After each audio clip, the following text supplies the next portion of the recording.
अस्सलाम वालेकुम। इस वीडियो में हम फेडरल की बुक से HIV का स्ट्रक्चर और उसके लाइफ साइकिल को डिटेल में स्टडी करेंगे। पहले हम इसके स्ट्रक्चर को देख लेते हैं। ह्यूमन इम्यूनो डेफिशिएंसी वायरस यानी कि HIV जो कि एड्स कॉज करता है ह्यूमन में, अक्वायर्ड इम्यूनो डेफिशिएंसी सिंड्रोम, जिसमें जो इम्यूनिटी के सेल्स होते हैं उनका नंबर बहुत कम हो जाता है और उस पर्सन में और काफ़ी सारी डिजीज़ के अटैक होने के चांसेस होते हैं। तो इसके स्ट्रक्चर को हम देखते हैं।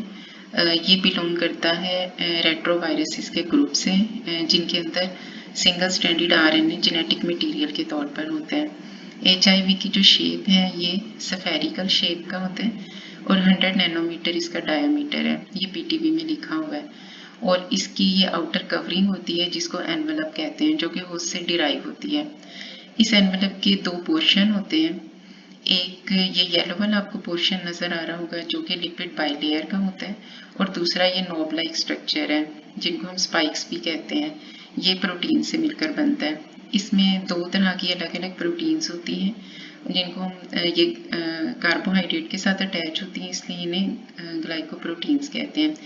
ये वाला पोर्शन जो है इसको GP120 कहते हैं, यानी ग्लाइकोप्रोटीन 120। 120 जो है ये इसका मोलेकुलर मास है और इसका यूनिट होता है किलो डाल्टन। ये जो GP120 होते हैं इसका अलग फंक्शन होता है। इसका फंक्शन अटैचमेंट होता है, होस्ट के सेल के साथ GP120 के साथ अटैचमेंट होती है।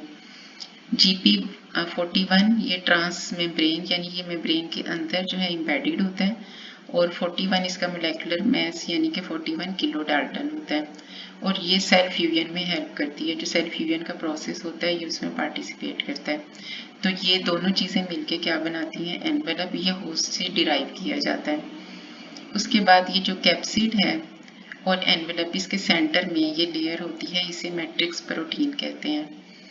और ये जो इसका कैप्सिड है इसकी कोनिकल शेप होती है और ये कैप्सोमर से मिलकर बनता है। कैप्सोमर इसके मोनोमर्स हैं और इसके अंदर ये RNA के दो स्ट्रैंड्स हैं, सिंगल स्ट्रैंडेड RNA, और उसके साथ एंजाइम्स प्रेजेंट होते हैं।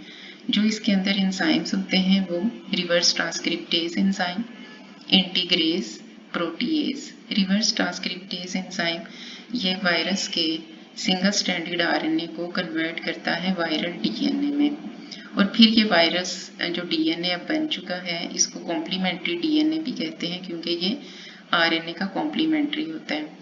ये DNA होस्ट के DNA में जाकर इनकॉर्पोरेट हो जाता है और इसको इनकॉर्पोरेट करने के लिए एंजाइम इंटीग्रेज होता है और फिर उसके बाद ये DNA इसको ये बाद में प्रोटीन की सिंथेसिस करता है और प्रोटीन जो है ये लार्जर साइज की बनती है और फिर ये लार्जर साइज की प्रोटीन स्मॉलर यूनिट में कन्वर्ट करने के लिए तीसरा एंजाइम होता है जिसको प्रोटीएज एंजाइम कहते हैं। और ये जो प्रोटीन बनती है ये 3 जीन्स हैं, टोटल इसमें 9 जीन्स हैं, उनमें से 3 जीन्स जो हैं ये इस प्रोटीन को कोड करते हैं। इसके लाइफ साइकिल की तरफ आते हैं तो HIV जो है ये T हेल्पर सेल्स को, जिसको CD4 या T4 सेल्स भी कहते हैं, ये इम्यूनिटी के सेल्स होते हैं, इसको इन्फेक्ट करता है क्योंकि इसके ऊपर स्पेशल रिसेप्टर साइट्स होती हैं जिनको CD4 साइट्स कहते हैं, यानी क्लस्टर डिफरेंशिएशन साइट्स। ये जो CD4 साइट्स होती हैं ये T हेल्पर सेल्स में भी होती हैं, मोनोसाइट्स में भी होती हैं, मैक्रोफेजिस में भी और डेंड्रिटिक सेल्स में भी होती हैं। ये जो डेंड्रिटिक सेल्स होते हैं ये भी इम्यूनिटी के ही सेल्स होते हैं जो कि फॉरेन प्रोटीन को रिकॉग्नाइज करते हैं, सेल को इन्फॉर्म भी करते हैं और फाइट भी करते हैं। तो इस तरह से ये CD4 रिसेप्टर साइट है जिसके ज़रिए से HIV एंटर होता है। और जो फर्स्ट स्टेप इसका होता है लाइफ साइकिल में वो एड्सॉर्प्शन होता है। जैसे कि हम पीछे ही पढ़कर आए हुए हैं कि जो GP120 प्रोटीन्स यानी ग्लाइकोप्रोटीन 120 जो है ये अटैच करती है, पहचानती है उसको रिसेप्टर साइट को और उसके साथ अटैच करती है। और जो सेल का फ्यूजन होती है यानी कि सेल के अंदर जब इसने एंटर होना होता है तो फिर उस वक्त जो GP40 है वो इसको इसके अंदर एंटर करता है। जैसे कि आप लोग GP41, जैसे कि आप यहाँ पर हमने इन दोनों के फंक्शन पढ़े थे, तो इस हिसाब से ये अटैचमेंट और फ्यूजन होती है। जब ये एक दफ़ा साइटोप्लाज्म में एंटर हो जाता है तो उसके बाद जो इसका अपना प्रोटीन का कोट होता है जिसको कैप्सिड कहते हैं वो शेड कर देता है। तो इसको क्या कहते हैं कि ये अनकोटिंग हो गई है।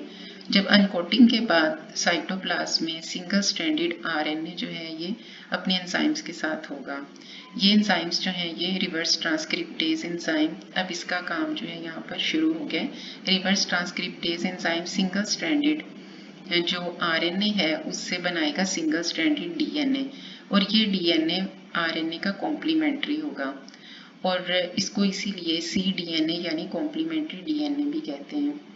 रिवर्स ट्रांसक्रिप्शन के बाद जो है जो अब वायरस का डीएनए बन गया जिसको हमने कॉम्प्लीमेंट्री डीएनए कहा है, ये रेप्लिकेट करेगा और ये डबल स्ट्रैंडेड कॉम्प्लीमेंट्री डीएनए में चेंज हो जाएगा, और फिर ये जो डबल स्ट्रैंडेड डीएनए बना है ये होस्ट सेल का जो न्यूक्लियस है उसमें एंटर हो सकता है।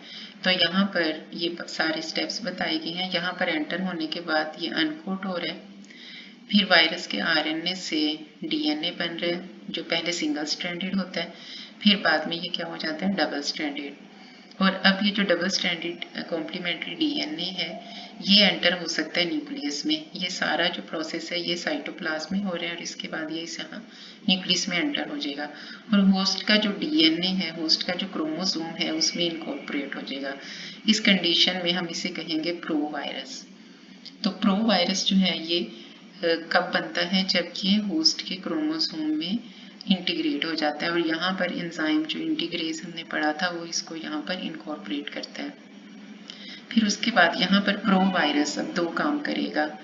एक तो ये आरएनए बनाएगा यानी कि जो इसका अपना जेनेटिक मटेरियल है वो बनाएगा, और दूसरा जो है ये प्रो वायरस मैसेंजर आरएनए बनाएगा, यानी कि यहाँ पर अब ट्रांसक्रिप्शन हो रही है और ये मैसेंजर आरएनए इस प्रो वायरस से बनेगा, और फिर ये मैसेंजर आरएनए ये साइटोप्लाज्म में वापस आ जाएगा और यहाँ पर आकर ट्रांसलेशन होगी।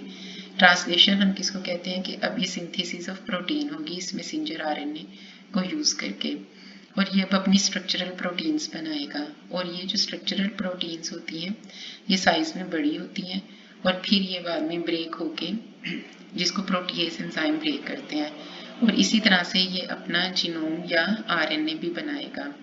अब ये अपने सारे जो है इंग्रेडिएंट्स, अपने सारे पार्ट्स जो हैं ये वायरल अपने कंपोनेंट्स को बना रहा है, तो जब ये बन जाएंगे सारे कंपोनेंट्स तो ये इसको असेंबल करेगा और फिर एक मैच्योर विरियन बन जाएगा, और लास्ट में ये होगा कि ये जो मैच्योर विरियंस बने हैं ये ग्रेजुअली होस्ट सेल से बर्ड ऑफ हो जाएंगे।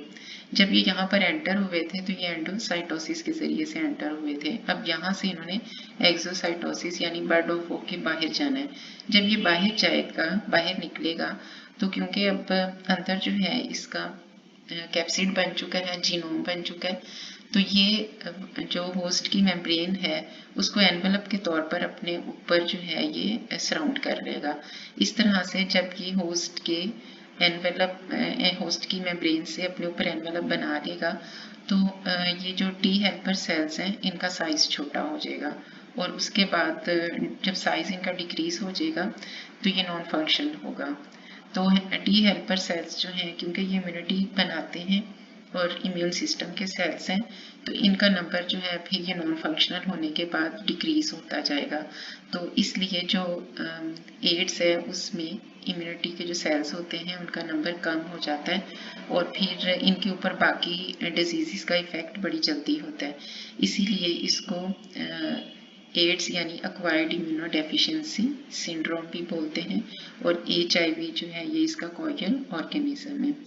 तो नेक्स्ट वीडियो में हम इसकी सारी डिजीज़, वायरल डिजीज़ और उनके सिम्टम्स और इनकी रेमेडीज़ को पढ़ेंगे।